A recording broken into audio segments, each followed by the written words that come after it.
بسم اللہ الرحمن الرحیم۔ مولوی ٹی وی دیکھنے اور سننے والوں کو السلام علیکم۔ اپنے آج کے ٹاپک پر بات کرنے سے پہلے ہم اپنے ناظرین سے گزارش کرتے ہیں کہ اللہ اور اس کے حبیب صلی اللہ علیہ وآلہ وسلم کا پیغام دنیا کے تمام انسانوں تک پہنچانے میں ہماری مدد کریں۔ اس ویڈیو کو آخر تک دیکھیں، اس کو لائک کریں، کمنٹ میں اپنے خیالات کا اظہار کریں اور ہمارے اس چینل کو سبسکرائب کریں۔ ناظرین محترم، آج کی اس ویڈیو کے اندر ہم آپ کو بتائیں گے کہ قرآن مرنے کے بعد میت کے کس طرح کام آتا ہے اور قبر کے اندر قرآن عذاب دینے والے فرشتوں سے کس طرح جھگڑا کرتا ہے اور ان کو واپس جانے پر مجبور کر دیتا ہے۔ جو شخص قرآن سے محبت کرتا اور اس کو باقاعدگی کے ساتھ پڑھتا رہا تو قرآن کس طرح اس کی قبر میں اور میدان حشر میں کام آئے گا۔ ناظرین گرامی، یہ دنیا دارالعمل ہے۔ موت اور مرنے سے پہلے تک جو کچھ ہم کرتے ہیں، اچھا یا برا، اس کی جزا یا سزا ضرور ملے گی۔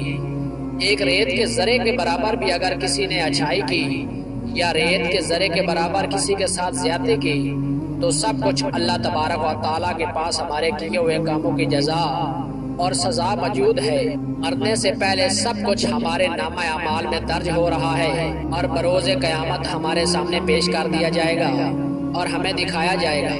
ناظرین محترم، اللہ تبارک و تعالیٰ کے پیارے لوگ، اللہ تبارک و تعالیٰ کے پسندیدہ لوگ اٹھتے بیٹھتے سوتے جاگتے اللہ تبارک و تعالیٰ کے ذکر اور قرآن کی تلاوت سے اپنے زبانوں کو تر و تازہ رکھتے ہیں۔ اللہ تبارک و تعالیٰ کے ہاں ان کے اعمال کا بڑا اجر عظیم ہے۔ جب کسی انسان کے مرنے کا وقت آتا ہے، ادھر موت کا جھٹکا لگتا ہے، ادھر غسل دیا جاتا ہے۔ یہ قرآن غسل کے دوران اس میت کے سینے میں چھپ جاتا ہے۔ جب میت کو قبرستان لے جایا جاتا ہے، قرآن ساتھ ہوتا ہے۔ جنازہ پڑھاتے ہوئے قرآن ساتھ ہوتا ہے۔ جب قبر میں اتارتے ہیں تو قرآن ساتھ ہوتا ہے، اور جب میت کو قبر میں رکھ کر اس کے اوپر تخت رکھ کر مٹی ڈالنے لگتے ہیں تو قرآن پاک اس کے سینے میں سے نکل کر سرہانے کھڑا ہو جاتا ہے۔ اور منکر نکیر قبر کے اندر جب حساب لینے کے لیے آتے ہیں تو قرآن کہتا ہے، خبردار، حساب نہ لینا، اس کے ساتھ میں آیا ہوں۔ اور فرشتے کہتے ہیں، ہم بھی تو اللہ تبارک و تعالیٰ کے حکم سے آئے ہیں۔ قرآن کہتا ہے کہ 2 منٹ ٹھہر جاؤ، جب تک میں یہاں آ کر ہاں نہ کہوں اس کو ہاتھ نہ لگانا۔ حضرت عبادہ بن ثابت رضی اللہ تعالیٰ عنہ فرماتے ہیں کہ رسول اکرم صلی اللہ علیہ وآلہ وسلم یہ کہہ کر رو دیے۔ آپ صلی اللہ علیہ وآلہ وسلم نے ارشاد فرمایا، قرآن اللہ تبارک و تعالیٰ کے دربار میں گڑ گڑانے لگا اور کہتا ہے کہ اے اللہ تبارک و تعالیٰ، تیرا مہمان آج ہی قبرستان میں آیا ہے، فرشتے اسے ڈرا رہے ہیں۔ اے اللہ، اپنے فرشتوں کو واپس بلا لے، میں گواہی دیتا ہوں یہ مجھے پڑھا کرتا تھا۔ اللہ تبارک و تعالیٰ ارشاد فرماتا ہے، ٹھیک ہے۔ پھر جب قرآن قبر کے اندر واپس آ جاتا ہے، میت سکون کے ساتھ لیٹی ہوتی ہے، فرشتوں کو دیکھتا ہے تو وہاں کوئی نہیں ہوتا۔ قرآن میت کو آواز دیتا ہے اور کہتا ہے، میں تیرے سے تھوڑی دیر کے لیے جدا ہوا، مجھے صحیح صحیح بتا، تجھے کسی نے ستایا تو نہیں، کوئی کیڑا تو نہیں آیا، کوئی بچھو سانپ تو نہیں آیا، ستایا تو نہیں کسی نے؟ کہتا ہے، وعدہ کر کے آیا ہوں، تو یاری میرے ساتھ لگا کے آیا، تجھے کوئی نہیں ستائے گا۔ پھر قرآن میت کو کہتا ہے، میں تیرے سے دور جا رہا ہوں، ملاقات کے لیے روزانہ آتا رہوں گا۔ پھر میت کو کہتا ہے، ذرا آنکھیں کھول، آسمان کی طرف دیکھ، قبر کی چھت کی طرف دیکھ۔ میت دیکھتی ہے، 1000 فرشتے 4 چیزیں اس کی قبر میں لے کر اترتے ہیں۔ جنت کی اوڑھنی، جنت کا بچھونا، نور قندیل لے کر اترتے ہیں، یاسمین پھول لے کر اترتے ہیں۔ پھر فرشتے قبر کے اندر اس کے وجود کو اٹھاتے ہیں، جنت کا گدا بچھاتے ہیں، اور پھر دائیں بائیں سے جنت کی ہوا چلنے لگتی ہے۔ ناظرین محترم، اس کے سینے پر ایک پھول رکھ دیا جاتا ہے اور کہا جاتا ہے، اگر ماں باپ بہن بھائی یاد آئیں تو اس پھول کی خوشبو کو سونگھ لینا، تو اس کی خوشبو میں مست ہو جائے گا۔ پھر جب فرشتے جانے لگتے ہیں تو اس کی قبر میں نور قندیل جلا دیا جاتا ہے اور کہتے ہیں کہ یہ قیامت تک جلتا رہے گا۔ ناظرین محترم، اس کے بعد جب قرآن پاک اس قبر سے جانے لگتا ہے تو میت سے کہتا ہے بے فکر ہو جا، اللہ تبارک و تعالیٰ سے وعدہ کر کے آیا ہوں قیامت کی صبح تک تجھے اٹھانے بھی کوئی نہیں آئے گا۔ حدیث پاک میں آتا ہے کہ پھر قرآن روزانہ میت کے گھر میں آتا ہے۔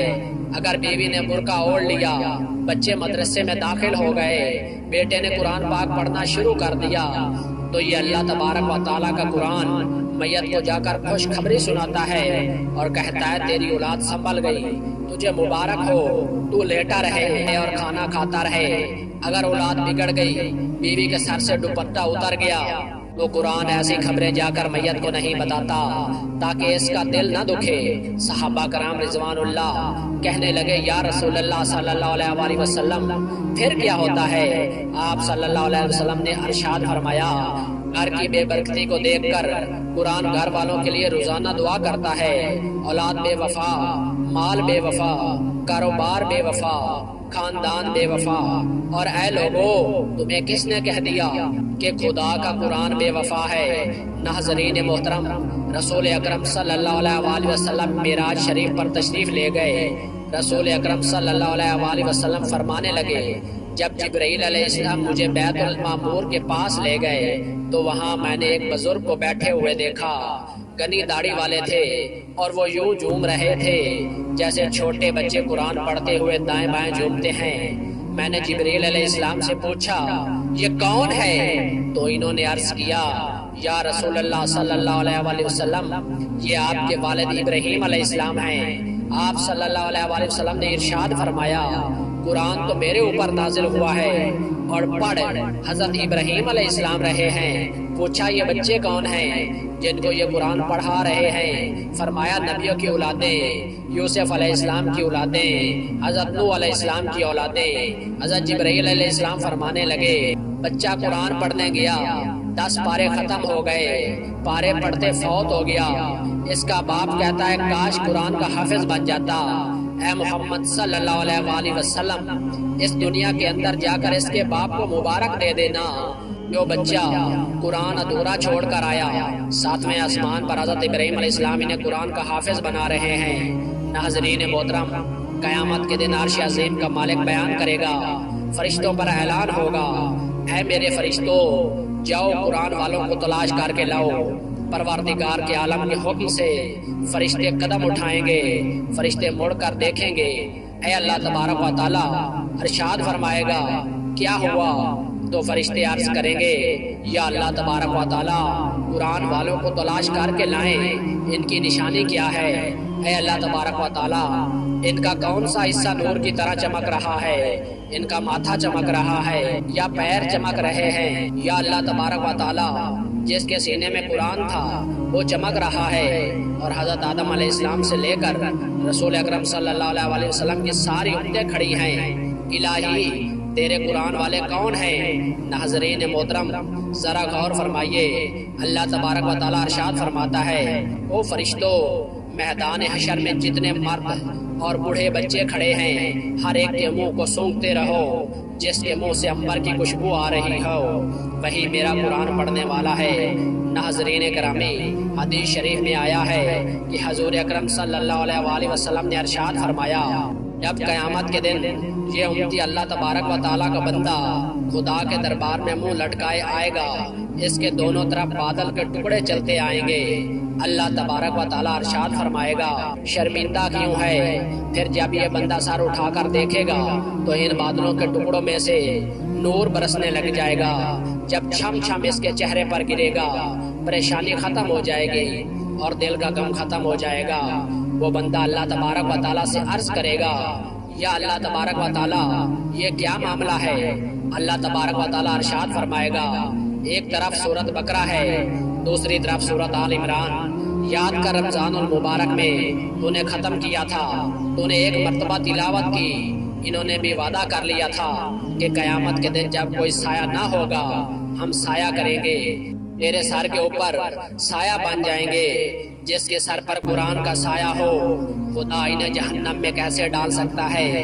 اور روایت میں آتا ہے کہ حضور اکرم صلی اللہ علیہ وآلہ وسلم نے ارشاد فرمایا اے لوگو رات کو عشاء کی نماز کے بعد سورت ملک پڑھ لیا کرو۔ فرمایا جیسے ہی میت قبر میں جاتی ہے تو سورت ملک 2 پروں کے اندر اسے لپیٹ لیتی ہے، فرشتوں سے کہتی ہے اسے کوئی سوال نہ کرنا کیونکہ یہ مجھے پڑھا کرتا تھا اور اس کی میں ضامن ہوں۔ ایک اور روایت میں آتا ہے کہ آپ صلی اللہ علیہ وآلہ وسلم نے ارشاد فرمایا اے لوگو صبح سورت یاسین پڑھ لیا کرو۔